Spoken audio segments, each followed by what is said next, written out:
we will talk about IP security, and similar to PGP, mail security, and the coming lectures also, mostly we are going to just tell you exactly what mechanisms we have selected and how they are done in these different areas. So for IP, the main thing for you to know is IPSec. If you have done a course on network security and don't know IPSec, then people will say, well, what else do you know? So IPSec is what we are going to talk about in this, and IPSec has three parts: AH, ESP, and IKE. So those are the topics of this discussion today. So IP security, so it provides exactly the thing that you need, which is authentication, integrity, and no replays, confidentiality, and so on and so forth. These standard stuff, 4 or 5 things that every other thing provides.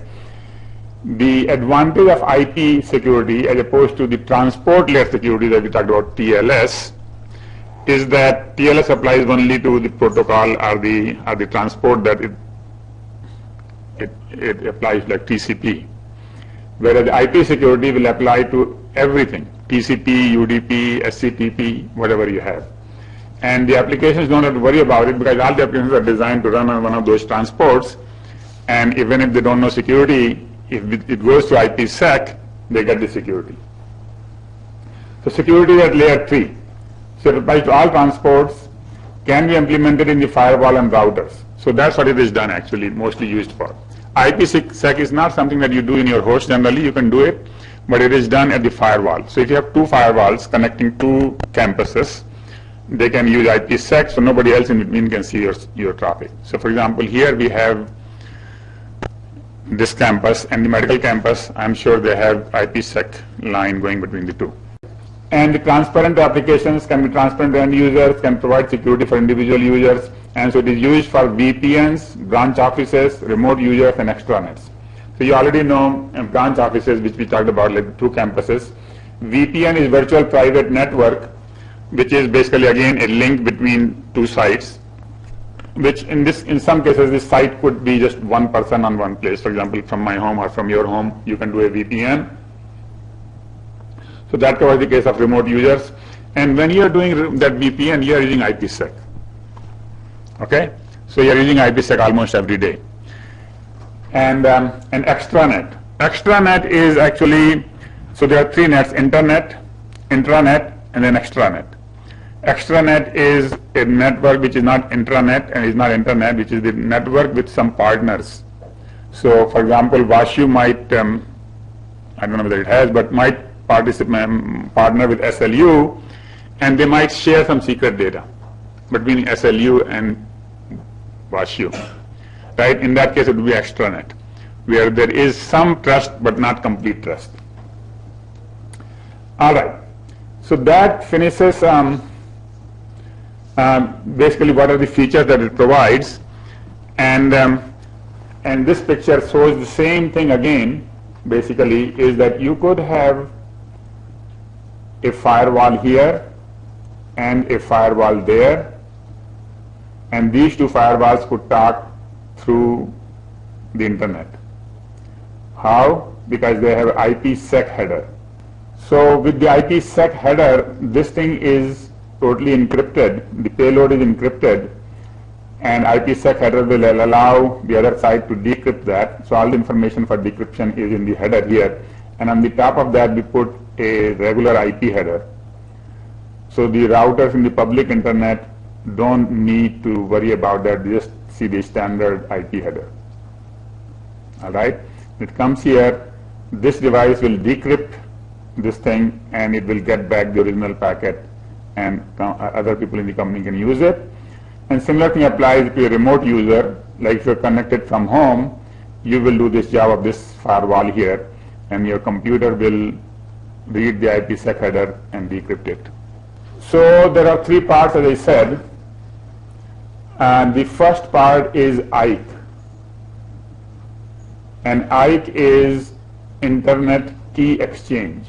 So as the name indicates, this is used to basically somehow get a shared secret so that we can encrypt the data that has to go through through IPSec. And so that is the protocol. IKE is the protocol, but it uses some database. So every time you get a secret, you want to remember that in a database. And so there are two databases. First is the database of associations. So these are the secrets, and the basically, so if I have, let's say, five connections going on, then I will have in this database the information about those 5 associations, as we call them. Okay, 5 associations are like 5 connections. All right, and then there is another database, which is the policy database, which is more of a longer term policy issues. So the university might have certain policies about who can connect, how they can connect, what the encryption technique can be used and all that. So that will be in this policy database. So this is very static database, SPD. All right, and this is very dynamic database because this is done for each connection. The connections are one directional, in the sense that when you have a 2-directional connection, that is 2 associations. So each association is one direction. So that is the key issue. Now it says ESP protects data. I should have said, or the picture should have said ESP or AH, because AH is another one. AH is, we will talk about that in the next slide. So IPSec protects the data in that sense, okay? So again, let's see.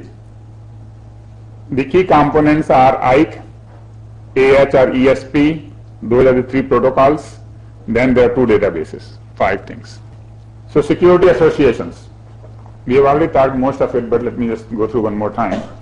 So each host has a database of security association, where security association is one-way relationship between the sender and the receiver. And if you want 2-way relationship, you need to have 2 assays. And the reason they use one way is because the requirements on the 2 sides may be different in terms of required confidentiality or privacy or something like that. Just to allow that possibility, they don't require that you use the same method both ways. So you have to have 2 assays. And each association has a number which is called SPI, Security Parameters Index.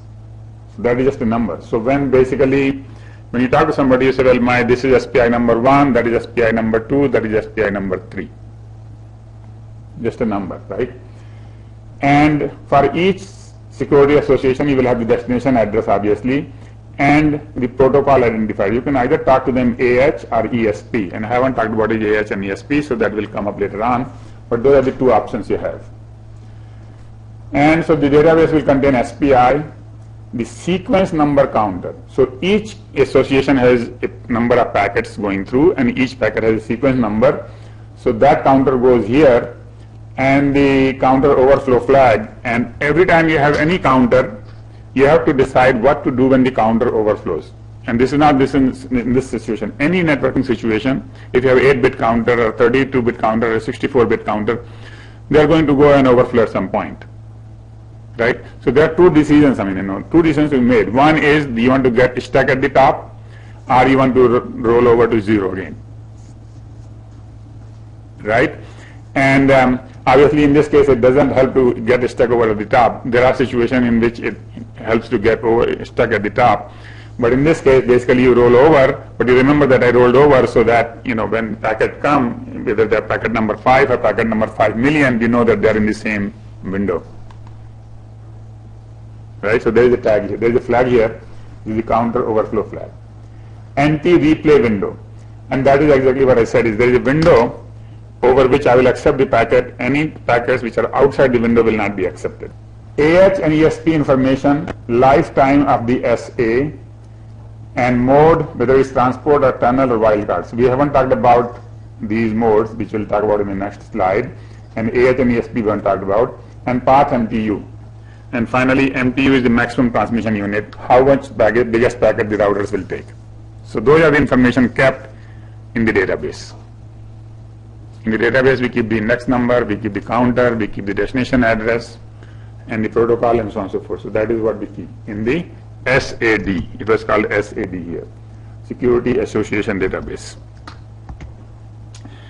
Policy database, on the other hand, has Things like what protocol is being used, what is the local IP address, port number, remote IP port, and so these things. So this one is used to filter the packets. Basically, if the packet comes to the firewall will match the local IP, local port number, remote IP, remote port number, and the transport protocol type UDP, and then it will say, okay, bypass this, or that means let it go, or protect it, that means encrypt it, or that's it, discard it, throw it away. One of the three. And these comments explain that the reason it is being bypassed is because this is the internet key exchange. That means that the database is just starting setting up the connection association. This one is being bypassed because it is an error message. This one is being bypassed is that this is already encrypted. This one is being bypassed because it is going to the plain internet. Nothing needs to be done. Now let's look at the other message, protect.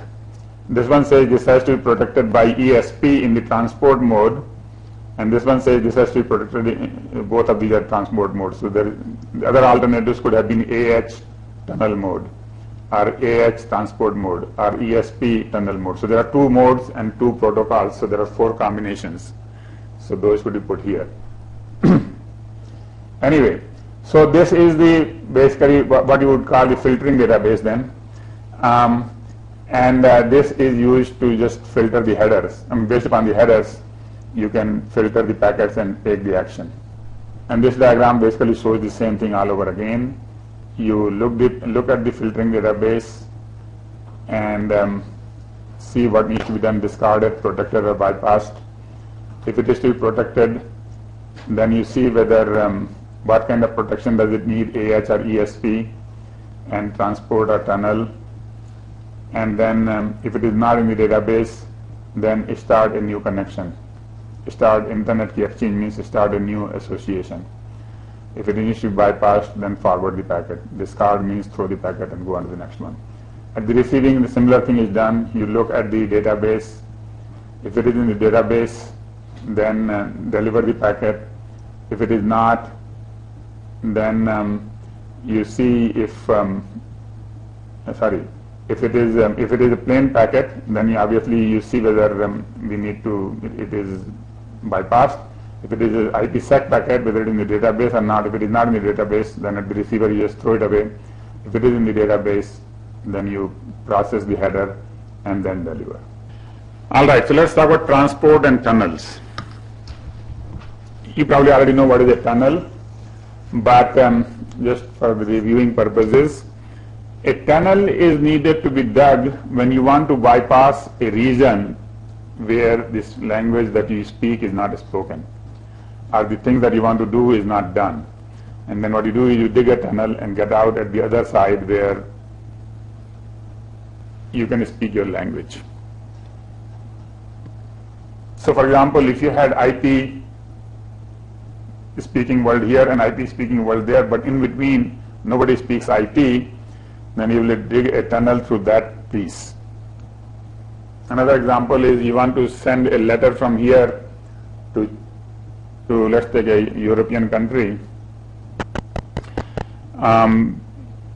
let's say Germany, but somehow it goes through Russia. All right, and obviously Russians don't speak English. That is not true, but just for the time example, you don't speak English, so how do you send a letter which has an address in English?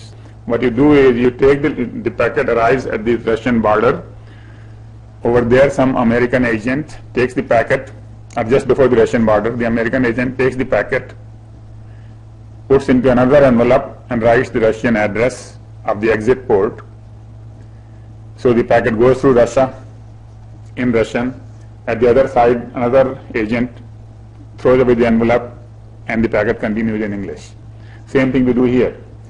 Whenever we want to go through anything where the protocol is not understood, we take the original packet, put it inside a new header, and this new header is understood in that foreign world, and then the packet, this header is taken off at the end of the foreign world. This is called encapsulation, right? Also called tunnel. So, and this is used for any feature, any new feature that comes up, and the old router may not understand it. So how do you handle it? Well, if the old router does not handle it, you go through tunneling or encapsulation. Okay? So the same thing, it has to be done, I mean basically similar technique we use here in IPSec. In IPSec, we take the original packet with the header and put it into a new protocol and then put that into the IP header, a new IP header. So this IP header says that my payload is AH or ESP. And AH or ESP basically has all the information here, this header, and then that allows you to decrypt this. This dot means this is all encrypted. Nobody can look at that. AH is called Authentication Header. And all it does is it authenticates the data and the origin. It doesn't encrypt. It only guarantees that the data came from X and that the data was not changed. All right? It does only authentication and integrity, but not the encryption. ESP does everything. ESP does confidentiality. It does the original authentication, it does integrity, and it does anti-replay service and all that. So ESP is in some sense doing more than AH, and why in the world they decided to have two separate protocols is beyond me, but that's what the case is. And so you have AH and ESP, and so AH does only one part and ESP does integrity and authentication. Now, there is one more option here. It says that the original IP header is encrypted optionally.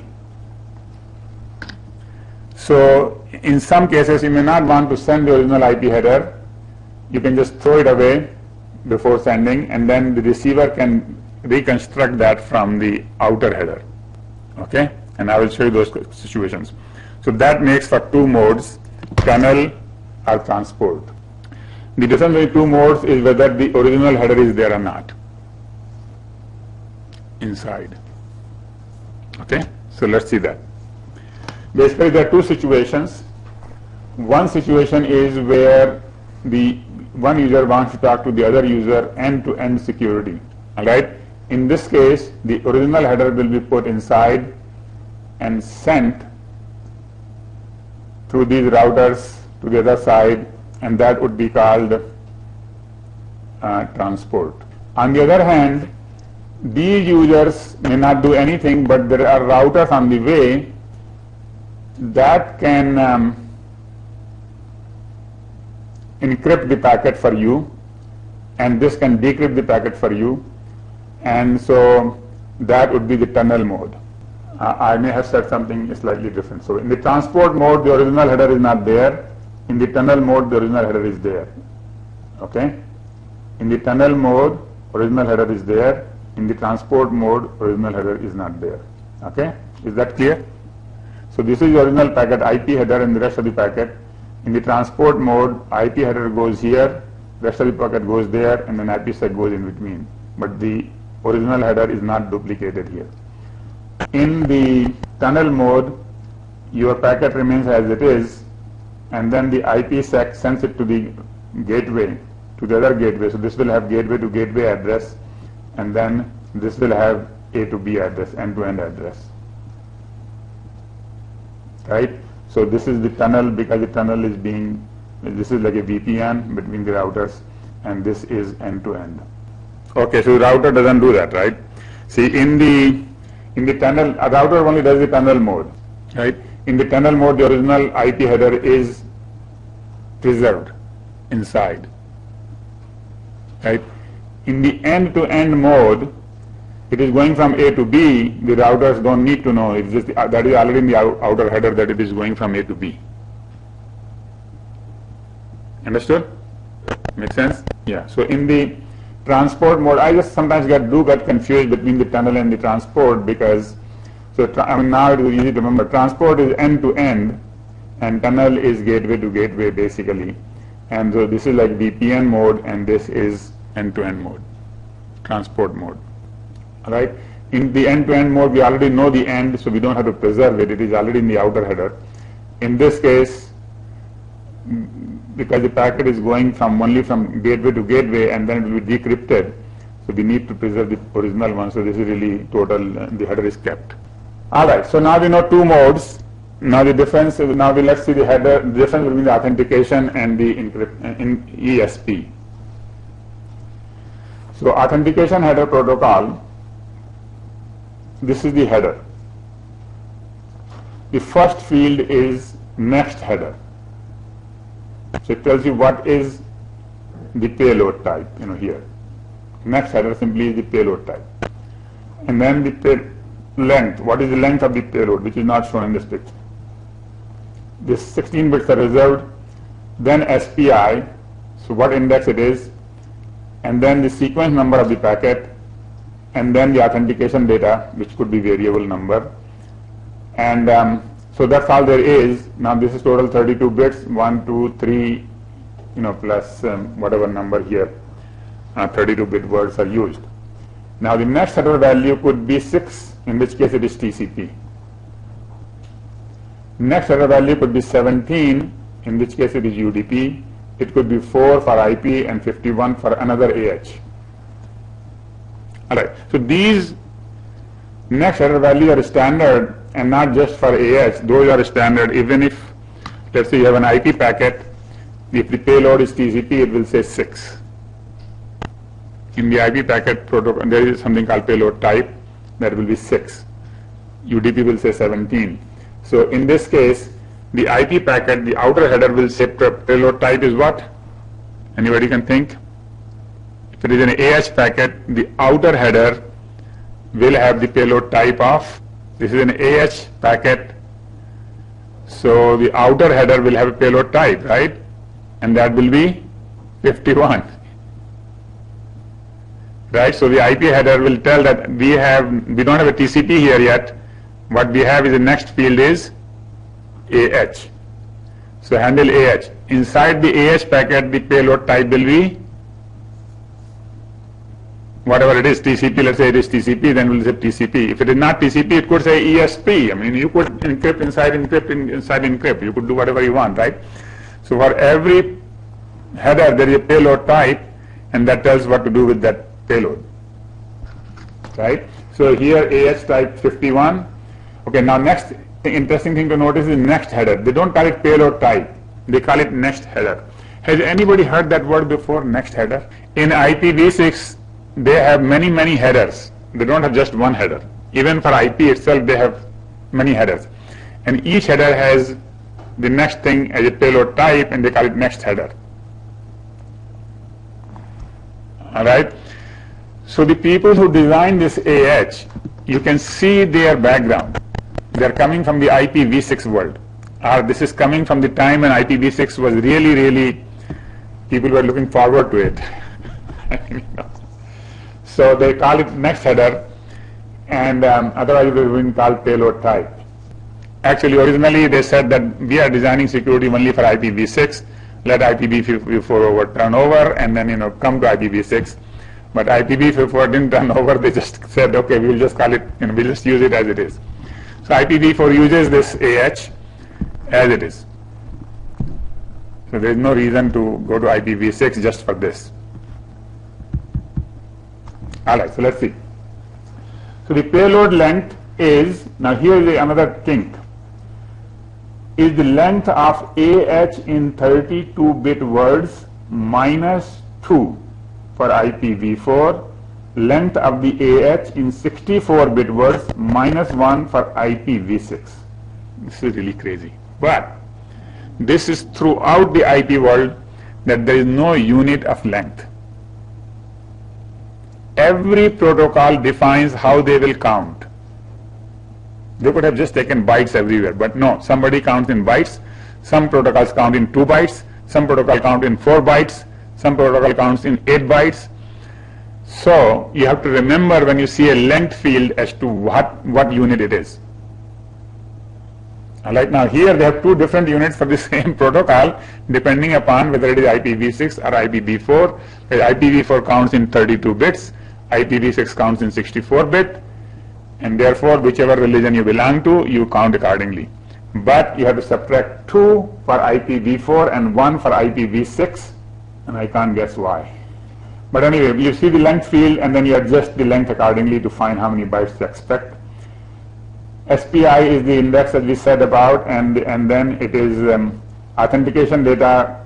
At least it could be in most packet would be the integrity check value, which will be basically the integrity check values like CRC or whatever I want to say, so that if there is any error, the ICV will not match. Yes, that's all there is. Basically, all there is the ICV, and with that ICV, you can be assured of several things. What you can be assured of is that the data has not changed, and that none of the header fields in the payload have changed. And actually, this ICV will cover all of these things. So none of these things have changed. So you can be assured where the packet came from. That's how it does the original authentication, is because all these fields are covered by ICV. So SPI is 32-bit words, of which 0 is reserved for local use and 1 through 255 are reserved for future use. So the number cannot be 0 through 255, and it can be any higher number from that point onward. So that gives you how many total SPIs can you have. I don't think you will ever run out of SPIs before you run out of your compute power. So 2 raised to 32 minus 256. ICV covers the whole packet, from outer to inner, the whole thing, and the header. If any of these fields change, ICV will not match. So the problem is that some fields do change. For example, in the IP header there is a hop count field which is decremented at every hop. Time to live, it's called TTL. Right? It changes at every hop. So that is not included in the ICV.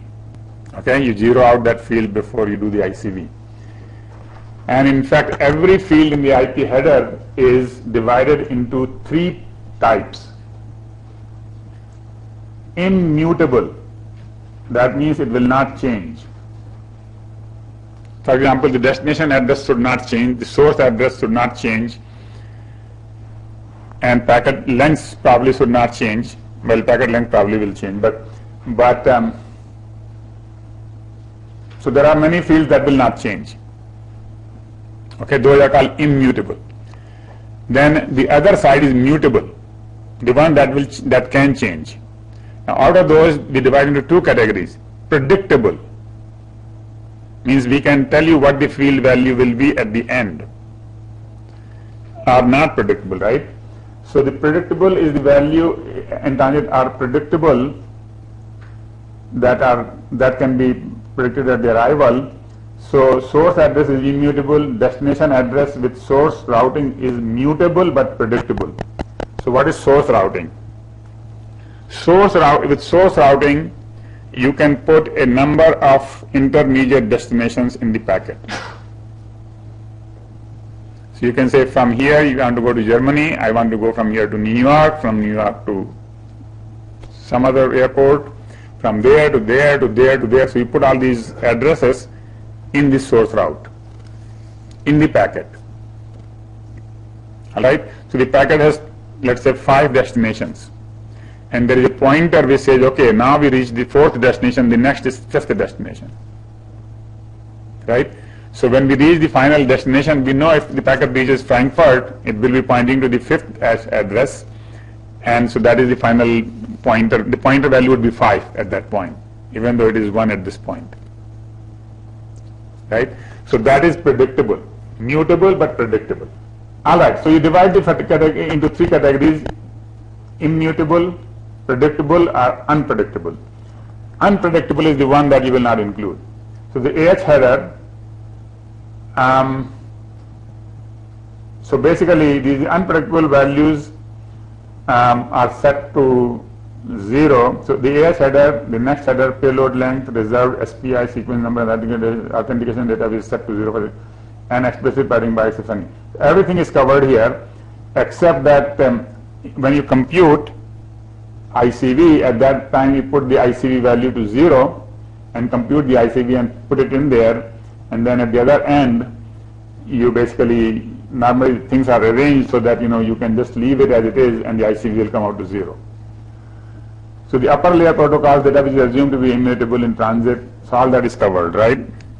Now, so one of the homeworks actually which is at the end of this lecture is for you to look at all the IP fields and classify them into these three: immutable, predictable and unpredictable. Okay?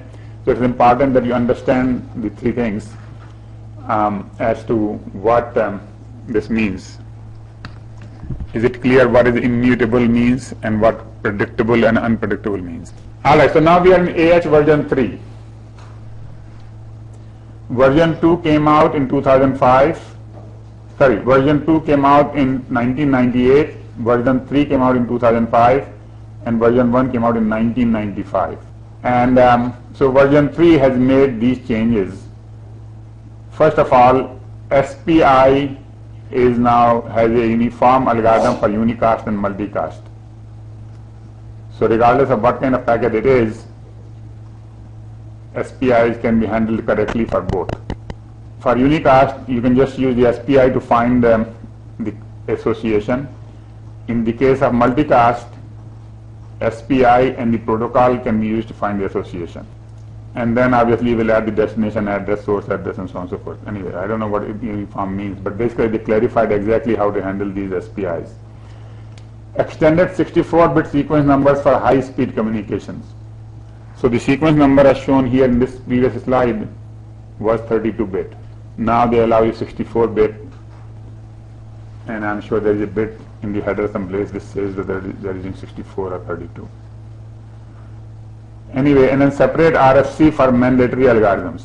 And then there is an RFC which indicates that everybody has to implement these particular encryption, hashing, integrity algorithms, because problem is if you leave the field open, then somebody can get to you by just putting nulls in those places and then somehow use that information.